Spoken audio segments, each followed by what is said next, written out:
आपका यूनिक प्रज्ञान यूट्यूब परिवार में हार्दिक स्वागत है, वंदन है, अभिनंदन है। प्यारे साथियों, अगर आप टीएसटी, पीएचडी, जीआईसी प्रवक्ता, एलटी ग्रेड आदि विभिन्न प्रतियोगी परीक्षाओं की तैयारी कर रहे हैं तो आपके लिए यह प्रैक्टिस सेट होने वाला है काफी महत्वपूर्ण, क्योंकि इस प्रैक्टिस सेट में हम लोग विगत वर्ष पूछे गए प्रश्नों का अद्भुत संकलन लेकर के आपके बीच उपस्थित हैं। तो साथियों, पाठचर्या को प्रारंभ करें। इससे पूर्व अगर वीडियो को पहली बार देख रहे हैं तो वह चैनल पर नए हैं, कृपया चैनल को सब्सक्राइब, वीडियो को लाइक और शेयर करना बिल्कुल ना भूलें। तो बिना समय गंवाए साथियों, प्रारंभ करेंगे पाठचर्या और देखेंगे आज की पाठचर्या का पहला प्रश्न। कालिदास का नाटक अभिज्ञान शाकुंतलम का नायक कौन है? तो जवाब हो जाएगा दुष्यंत कुमार। अगला प्रश्न है कि कालिदास के उस महाकाव्य का नाम बताइए जिसमें शिव पार्वती विवाह और कार्तिकेय के जन्म की कथा है। तो इसका जवाब हो जाएगा कुमार संभवम, विकल्प डी इसका राइट आंसर है। अगला प्रश्न है कि कौन सी रचना कालिदास की बृहत्त्रयी में आती है? तो साथियों, इसमें से उनकी कोई रचना बृहत्त्रयी में नहीं आती है, तो विकल्प डी इसका राइट आंसर हो जाएगा। अगला प्रश्न है कि कौन सी रचना कालिदास की नहीं है?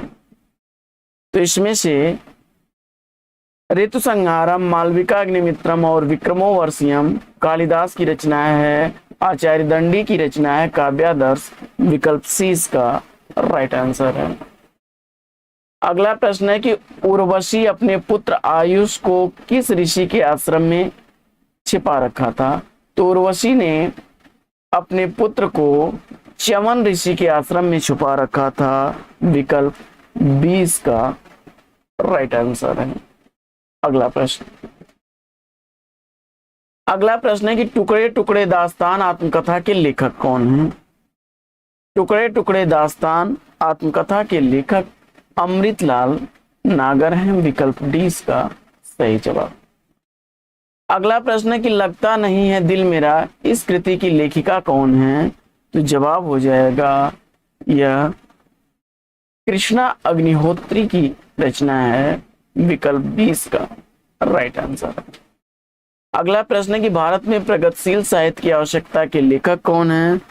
तो इस प्रश्न का जवाब हो जाएगा शिवदान सिंह चौहान, विकल्प 20 का राइट आंसर है।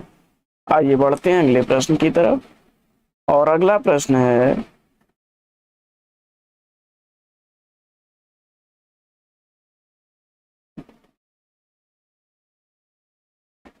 विरह बारिश के रचनाकार कौन है? तो विरह बारिश कृति के रचनाकार बोधा हैं, विकल्प ए इसका राइट आंसर। प्रश्न संख्या 10 है साथियों की भाषा भूषण के रचनाकार कौन है? तो भाषा भूषण कृति के रचनाकार आपने अगर चयनित कर लिया है जसवंत सिंह को, तो विकल्प ए इसका राइट आंसर है। अगला प्रश्न है कि जाति विलास के रचनाकार कौन है? जाति विलास, भाव विलास ये देव की रचनाएं हैं। अगला प्रश्न है कि किस रचना को छंदों का अजायब घर कहा जाता है? तो छंदों का अजायब घर कही जाने वाली रचना है केशव दास द्वारा लिखी गई रामचंद्रिका, विकल्प सी इसका सही जवाब। अगला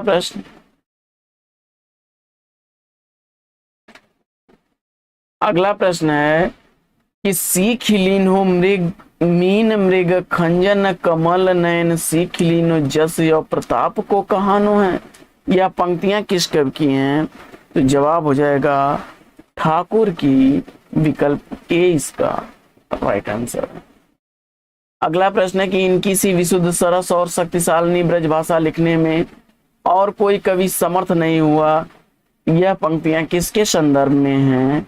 तो जवाब हो जाएगा घनानंद, विकल्प सी। शुक्ल का कथन है यह। अगला प्रश्न है कि नैन नचाई कहो मुस्काई लला फिर अयो खेलन होरी, यह पंक्तियां किस रचनाकार की हैं? तो यह पंक्तियां पद्माकर की पंक्तियां हैं, विकल्प सी इसका राइट आंसर है।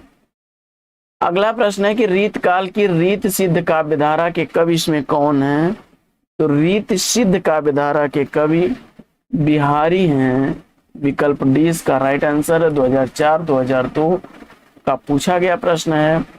अगला प्रश्न है कि भिखारी दास की रचना इसमें से कौन सी है? और इसमें आपने विकल्प ए काव्य निर्णय को चुना, तो सही उत्तर के साथ है। अगला प्रश्न है कि अंधेरे में कविता किसके द्वारा लिखी गई है? इसका आपको जवाब बताना है। और गजानन माधव मुक्तिबोध को आपने उत्तर में चुना, तो विकल्प ए बिल्कुल सही जवाब है। अगला प्रश्न है कि कुआनो नदी काव्य संग्रह के रचनाकार कौन है? तो कुआनो नदी काव्य संग्रह सर्वेश्वर दयाल सक्सेना का काव्य संग्रह है। विकल्प डी इसका राइट आंसर है। अगला प्रश्न है कि प्रयोगवादी कवियों की रचनाएं किस सप्तक में संग्रहित हैं? इसका आपको जवाब बताना है। और प्रश्न संख्या 20 का जवाब अगर आपने चयनित कर लिया विकल्प ए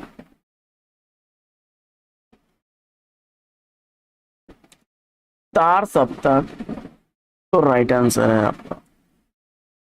अगला प्रश्न है कि राष्ट्रगीत में भला कौन वह भारत भाग्य विधाता है, फटा सुथन्ना पहने जिसका गुण हर चरना गाता है। इन पंक्तियों के रचनाकार कौन है? यह पंक्ति देखिए पीएचडी 2010 का पूछा गया प्रश्न है, तो जवाब हो जाएगा रघुवीर सहाय। आगे साथियों सूची 1 का सूची 2 के साथ मिलान करना है, तो फटाफट मिलान कर लेते हैं हम लोग। अरी ओ करुणा प्रभा में, यह रचना अज्ञेय की है। धूप के धान गिरजा कुमार माथुर की रचना है। और खुशबू के शिलालेख भवानी प्रसाद मिश्र की रचना है। चांद का मुंह टेढ़ा गजानन माधव मुक्तिबोध की रचना है। तो इस हिसाब से इसका कोड बनेगा 2 3 4 2 3 4 1।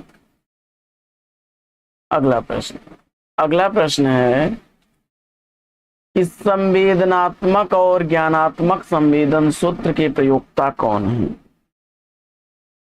संवेदनात्मक ज्ञान और ज्ञानात्मक संवेदन सूत्र के प्रयोक्ता आपको बताना है। और आपने गजानन माधव मुक्तिबोध विकल्प सी चुना, सही उत्तर के साथ है। अगला प्रश्न है कि रूपांबरा किसकी रचना है? तो रूपांबरा कृति के रचनाकार अज्ञेय हैं। विकल्प ए इसका राइट आंसर है। अगला प्रश्न है कि अंधा युग कृति के लेखक कौन हैं? तो आप जानते हैं अंधा युग धर्मवीर भारती की रचना है। विकल्प 20 का राइट आंसर है। अगला प्रश्न है कि निम्नलिखित में से कौन गिरजा कुमार माथुर की कृति नहीं है? इसका आपको जवाब बताना है। तो इस प्रश्न का जवाब अगर आपने चयनित किया विकल्प डी चांद का मुंह टेढ़ा है, तो बिल्कुल सही जवाब के साथ है। पृथ्वी कल्प नाश और निर्माण धूप के दान गिरजा कुमार माथुर की रचना है। अगला प्रश्न, यह गजानन माधव मुक्तिबोध की रचना है। अगला प्रश्न है कि नरेश मेहता को ज्ञानपीठ पुरस्कार उनकी किस रचना के लिए प्राप्त हुआ? तो इसका जवाब हो जाएगा उनके संपूर्ण रचना कर्म के लिए। अगला प्रश्न है कि निम्नांकित में से किस ग्रंथ के लेखक रामविलास शर्मा नहीं है? इसका आपको जवाब बताना है। तो इसमें भाषा और समाज रामविलास शर्मा की कृति है। नई कविता और अस्तित्ववाद यह भी रामविलास शर्मा की कृति है। और भारत में अंग्रेजी राज और मार्क्सवाद यह भी रामविलास शर्मा की कृति है। कविता के नए प्रतिमान विकल्प डी इसका राइट आंसर हो जाएगा। नामवर सिंह की रचना है। अगला प्रश्न है निम्नांकित में से कौन सा काव्य संग्रह अज्ञेय का नहीं है? तो हरी घास पर क्षण भर, अरियो करुणा प्रभामय और आंगन के पार द्वार, ये तीनों ही काव्य संग्रह अज्ञेय के हैं, जबकि रघुवीर सहाय की रचना है सीढ़ियों पर धूप। अगला प्रश्न, तार सप्तक में कौन सम्मिलित कवि नहीं है? तो इसमें आपने चयनित किया रघुवीर सहाय, तो डी विकल्प इसका राइट आंसर हो जाएगा। अगला प्रश्न है कि हरी घास पर क्षण भर शीर्षक काव्य संकलन की रचयिता कौन है? तो इसका जवाब अगर आपने चयनित कर लिया अज्ञेय को, तो राइट आंसर है। पीएचडी 2002 का पूछा गया प्रश्न है। अगला प्रश्न है कि निम्नलिखित में से किस लंबी कविता के रचयिता मुक्तिबोध हैं? तो मुक्तिबोध द्वारा लिखी गई इसमें है विकल्प बी, अंधेरे में कविता। अगला प्रश्न है कि आत्मजयी की कथावस्तु निम्नलिखित में से किस पर आधारित है? और इस प्रश्न का उत्तर मुझे उम्मीद है कि आपने चुना होगा कठोपनिषद, विकल्प बी। अगला प्रश्न है कि रहस्य पुरुष का बिंब मुक्तिबोध की किस कविता में नहीं है? तो प्रश्न संख्या 34 का जवाब अगर आपने सेलेक्ट कर लिया अंधेरे में, तो बी विकल्प बिल्कुल राइट आंसर है। अगला प्रश्न है कि प्रयोगवाद की जन्मदात्री पत्रिका कौन सी मानी जाती है? तो इसका जवाब हो जाएगा विकल्प ए, तार सप्तक। अगला प्रश्न है कि अज्ञेय की रचना इसमें से कौन सी है? और इस प्रश्न का जवाब मुझे उम्मीद है कि आपने हरी घास पर क्षण भर, विकल्प डी चुना। अगला प्रश्न है कि ठंडा लोहा कविता संग्रह के रचनाकार कौन है? और इस प्रश्न का जवाब आपने अगर चयनित कर लिया है धर्मवीर भारती, को ए विकल्प बिल्कुल सही जवाब। अगला प्रश्न है कि प्रयोगवाद के प्रवर्तक के अनुसार प्रयोगवादी कवि का मुख्य लक्ष्य क्या नहीं था? इस प्रश्न का जवाब अगर आपने चयनित कर लिया है विकल्प डी, काव्य की पूर्व परंपरा को आगे बढ़ाना, तो डी विकल्प इसका सही जवाब हो जाएगा। इसके अलावा नए काव्य उपकरणों का प्रयोग, भावुकता के स्थान पर बौद्धिकता की प्रतिष्ठा और नई राहों का अन्वेषण, यह प्रयोगवादी काव्य की विशेषताएं एवं लक्षण थे। अगला प्रश्न है कि इसमें से कौन सा कवि तार सप्तक का कवि नहीं है? तो इस प्रश्न का जवाब आपने शमशेर बहादुर सिंह चुना होगा, तो सही जवाब के साथ हैं आप।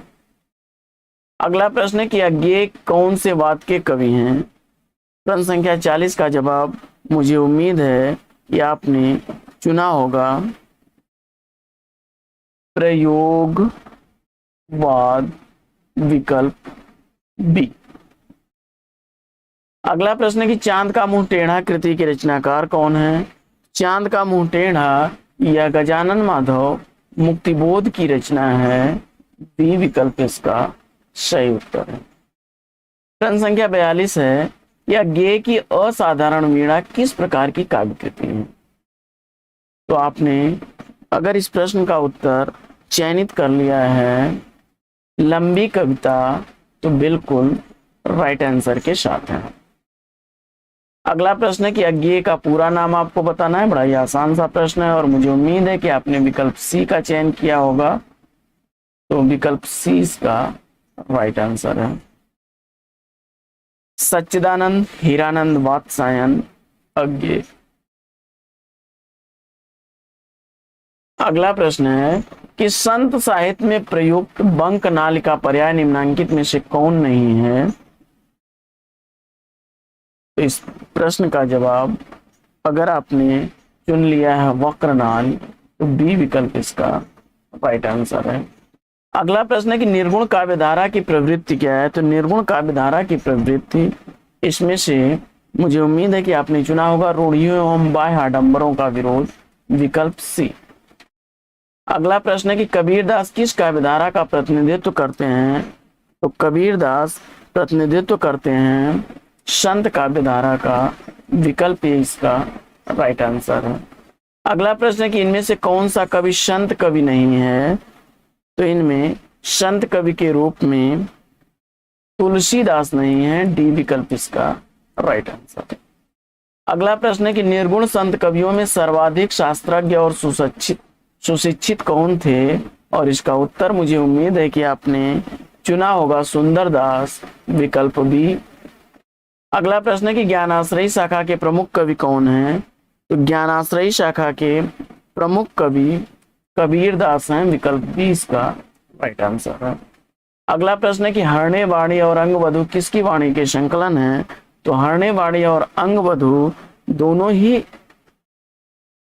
दादू दयाल की रचनाओं का संकलन है, विकल्प बी इसका राइट आंसर है। संत हृदय नवनीत समाना यह उक्त किस रचनाकार की है? और आपने उत्तर में तुलसीदास को बताया, तो सही उत्तर के साथ है आप। चंडी चरित किसकी विशिष्ट साहित्यिक रचना है? चंडी चरित के रचनाकार मुझे उम्मीद है कि आपने गुरु गोविंद सिंह को चुना होगा, ए विकल्प इसका राइट आंसर है। अगला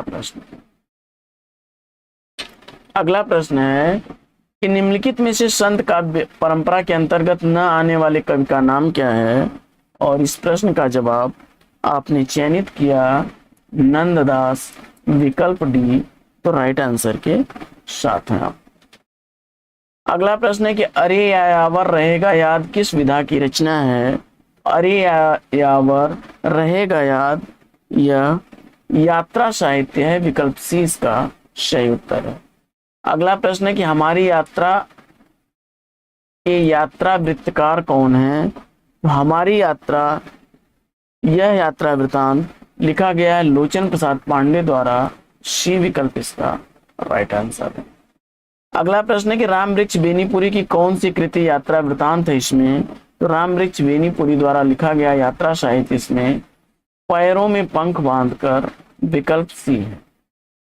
अगला प्रश्न है कि प्रिंस ऑफ वेल्स की भारत यात्रा का विस्तृत और ब्यौरेवार वर्णन युवराज की यात्रा शीर्षक से किसने किया?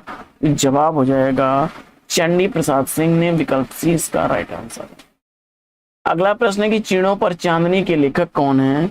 चीणों पर चांदनी कृति के रचनाकार निर्मल वर्मा हैं, विकल्प सी इसका राइट आंसर है। अगला प्रश्न है कि अप्रवासी की यात्राएं नामक कृति के रचनाकार कौन है? अप्रवासी की यात्राएं नामक कृति लिखी गई है डॉक्टर नगेंद्र द्वारा, विकल्प ए इसका राइट आंसर है। अगला प्रश्न है कि भोला राम का जीव किस विधा की रचना है? भोला राम का जीव यह व्यंग विधा की रचना है। अगला प्रश्न, इनमें से एक कृति जीवनी नहीं है, उसका आपको जवाब देना है। तो इसमें अन्या से अनन्या तक या आत्मकथा विधा की रचना है, विकल्प सी।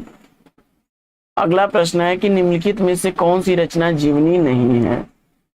तो प्रश्न संख्या 62 का जवाब हो जाएगा मेरी पत्नी और भेड़िया, डॉक्टर धर्मवीर की रचना है।